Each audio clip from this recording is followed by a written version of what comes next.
যে আমার মৃত্যুকাল পর্যন্ত আমি আমার জন্মভূমিকে আমি শতকোটি প্রণাম জানিয়ে যাই। যেখানে ক্রিয়া এখানে সকলের আশীর্বাদ মানে আমার প্রতি আছে বিদায় হতো, আজকে আমি এখান থেকে এত দূরে যাওয়ার আজকে সারা দেশে সারা বিশ্বে ঘুরার আমার সৌভাগ্য হচ্ছে সকলের আশীর্বাদ। যার এবার একটা ভালো লাগছে কি জানো, যে আমাদের যুব সমাজের গলে তুলসীর মালা উঠেছে। আসলে এটা খুব আনন্দের। এখন যে যারা বর্তমান যুব সমাজ, যারা আগামী জন্মের আগামী প্রজন্ম আমাদের ভবিষ্যৎ, একসময় আমরা এই অত্র বাগানে ছোটবেলায় আমি এখানে প্রতি বুধবার রাত্রে আমরা গীতা পাঠ করতাম একসাথে এই গ্রামে এসে। মানে আমি যখন একটু একটু আমার জ্ঞান ফিরে এসে আমরা যখন প্রথম গীতার সঙ্গ চালু করি, কিন্তু প্রথম গীতার সঙ্গটা আমাদের 10 নম্বরে হয়েছে। কত সালে? এগুলো কমপক্ষে 92-93 সালে। তখন আমরা 10 নম্বরে আমরা 91-92 দিকে আমরা গীতার সঙ্গ চালু করি। ওই গীতার সঙ্গ থেকে ওখান থেকে চালু করে আমরা চলে যাই বড় লাইনে দুর্গা মন্দির। ওখানে হতো প্রতি বৃহস্পতিবার, তারপর শুক্রবারে হতো আমাদের 10 নম্বর সন্ধ্যা। তো আমরা বুধবারে কি করতাম, আমরা এখানে সকলকে নিয়ে এই গ্রামে আসতাম। তখন একটা বাড়ি ছিল ওইদিকে রাস্তার নদী যে যাওয়ার পথে তার বাড়িটা ছেলেটা মারা গেছে, অর্থাৎ নাম গীতা ছিল। গীতা ছিল, এটা আমাদের একসময় আত্মীয় সম্বন্ধ হতো। আমার পিসির মানে নন্য সম্পদ হয়, পিসির যে আসামের বড় ভূমি। আপনারা চিনেন মনে হয়, ওর ছেলের নাম যুগল ছিল মনে হয়, যুগল নাকি একটা ছিল, মারা গেছে। একে আপনারা সবাই চিনতেন যে 10 নম্বরে যিনি এই নাম মূল্য মনে হচ্ছে না,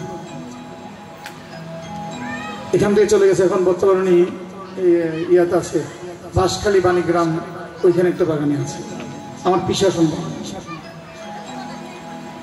ওই ওনার বোনের বাড়ি ছিল ওখানে, একটা কোনায় একটা ঘর ছিল নদীর যাওয়ার পথে পাশে গীতার ঘর। এখানে আগের যারা আছে ওরা চিনলে, আমাদের মিলন ওরা ছিল না, ওরাই ওই সময় এখানে আসতাম। আমরা প্রতি বুধবারে গীতা পাঠ করে চলে যেতাম এবং মাঝে মধ্যে নগর কীর্তন করতে আসতাম রাত্রে। তখন এইরকম ইলেকট্রিসিটি, কোনো রাস্তাঘাট এখন যে পরিবর্তন, তখন কিছুই ছিল না। এখানে যাওয়ার পথে জলে পার হতে হতো, কত রাত্রের ভয় ছিল এবং কত রকমের অপ্রীতিকর ঘটনা হতো তখন। কিন্তু আজকে মানে এতটুকু পরিবর্তন হবে সেটা আমরা কখনো কল্পনাও করতে পারি না। তো আসলে আমরা মনে করি তখন সেই কষ্টের ফল হয়তো আমরা এখন সেই ফলটা আমরা পেয়ে যাচ্ছি। তখন আমরা কীর্তন করতে আসতাম, আজকে আমরা কীর্তন করার জন্য আপনারা নিয়ে আসছি। এটা হচ্ছে কষ্টের ফল। বহু কষ্ট করে আমরা এই গীতার সঙ্গ চালু করছি। এমনকি আমরা যখন গীতার সঙ্গ চালু করি তখন আমাদেরকে অনেকজনই অনেক রকমের কথা বলতাম।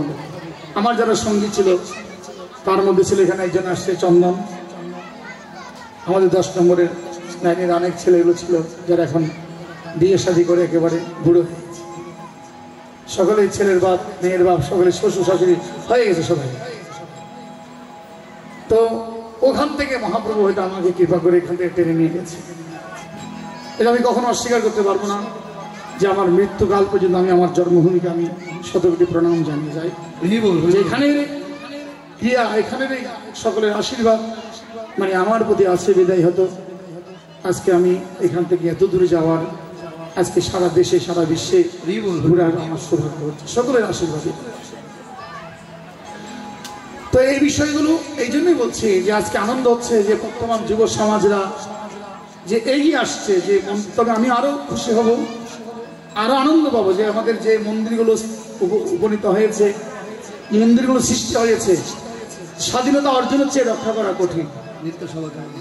তো আমি বলবো সবাইকে যে আপনারা এই মন্দির যে সৃষ্টি হয়েছে, এই মন্দিরের প্রতি আমি সকলকে বলছি, দশে নাদক অলোকে নাদক তুমি দেবী।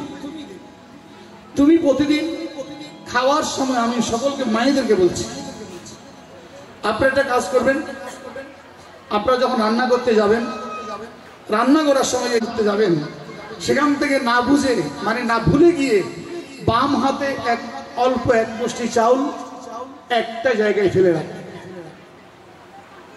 আমি মাইদেরকে বলছি, মানে এক মুষ্টি চাউল যেখান থেকে রান্না, এক মুষ্টি চাল কম পড়লে এটা কেউ বুঝবে না, আপনার স্বামীরা বুঝবে না যে আজকে এক মুষ্টি চাল কম দিয়েছে, সেটা ধরা যাবে না। মানে ওইখান থেকে আপনি এক মুষ্টি চাউল এক জায়গায় ফেলে রাখবেন। এক জায়গায় ফেলে রাখার পর এক সপ্তাহ হলে দেখবেন, এক মাস হলে দেখবেন ওই এক মুষ্টি করতে করতে সেখানে হয়তো 4-5 কেজি চাল হয়ে গেছে। তার একদিন কি করবে, শাস্ত্রে আছে ঠাকুর দর্শন করতে গেলে খালি হাতে দর্শন করতে নেই। ভগবান দর্শন করতে গেলে ভক্তদের বলেছে খালি হাতে দর্শন করবে না, অর্থাৎ একটা ফুল হলো নিয়ে যাবে, একটা ফল হলো নিয়ে যাবে, যাই পারবে তাই ভগবানকে দেখতে।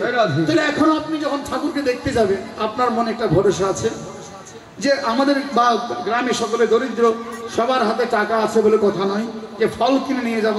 তো একটা তো আপনার ভরসা আছে যে আমি যে ঠাকুরের জন্য কিছু রেখেছি। যাওয়ার সময় ওই চাউলটুকু সঙ্গে করে মন্দিরে ভগবানের সম্মুখে ভগবানকে সমর্পণ করে। তাহলে আপনার দেওয়া চাল প্রতিদিন সেখানে ভগবানের সেবায়। তাহলে ওই মন্দিরে আর কখনো ভগবানের ভোগের জন্য পূজারীকে চিন্তা করতে হবে না। তাই কথাটা আমি আজকে সবাইকে বলে যাচ্ছি, আপনারা যদি ভালো লাগে, যেদিন আপনাদের রেশন দেয় প্রতিদিন রান্না করে এখান থেকে এক মুষ্টি চাল আপনারা রাখেন। আর আমি ছেলেদেরকে বলবো, তোমাদের ঘরে একটা জায়গা, একটা ব্যাংক করো। তোমরা যেখানে চায়ের দোকানে চা খেতে চলে যাও, চায়ের দোকানে গেলে অনেক টাকা চলে যায়, সেখান থেকে তোমরা 1 টাকা করে রাখো। যদি রাখো, একদিনে 1 টাকা রাখলে 7 দিনে 7 টাকা, 30 দিনে 30 টাকা হয়ে যায়। তাহলে 30 টাকা আপনাকে আর অন্য থেকে নিতে হবে না, ওইখান থেকে ওই টাকাটাই আপনি গোবিন্দ সেবায় দেবেন, আপনার গায়ে আর লাগবে না। তাহলে এখানে 1000 লোক আছে, যদি 5000 লোক থাকে 3000 চলে যাক, 2000 আছে। তো 2000 লোকে যদি মাসে 30 টাকা করে দেয়, 3 গুণে 6, তাহলে 10 মাসে 300 টাকা, তাহলে 12 মাসে 360 টাকা হয়ে যায় একজন। চাঁদা দিচ্ছি ওইখান থেকে আছে, এটা আলাদা আছে। এটা হচ্ছে আমি দক্ষিণা, তার প্রণামী স্বরূপ গোবিন্দের জন্য। তুমি যেখান থেকে খাচ্ছ সেখান থেকে গোবিন্দের জন্য। তাহলে মন্দিরে দেখবেন আর কোনোদিন অভাব থাকবে না। পূজারী যদি বলে যে আমার মন্দিরে ভোগের ব্যবস্থা নাই, কিছু নাই, ঠাকুরকে দেবো কি, এটা খুব চরম দুর্ভাগ্য। কেন? এই বিশ্ব ব্রহ্মাণ্ডের যিনি অধিপতি, এই বিশ্বের মালিক যিনি, তাকে দেওয়ার মতো কিছু থাকবে না, এটা তো কোথাও হতে পারে।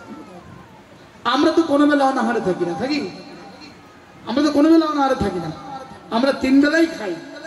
তো সেখান থেকে আমরা ভগবানকে 1 টাকা করে 1 মুষ্টি চাউল আপনি রাখেন, আপনাদের দেওয়াই এই রাধা মাধব আনন্দ করে চলুন।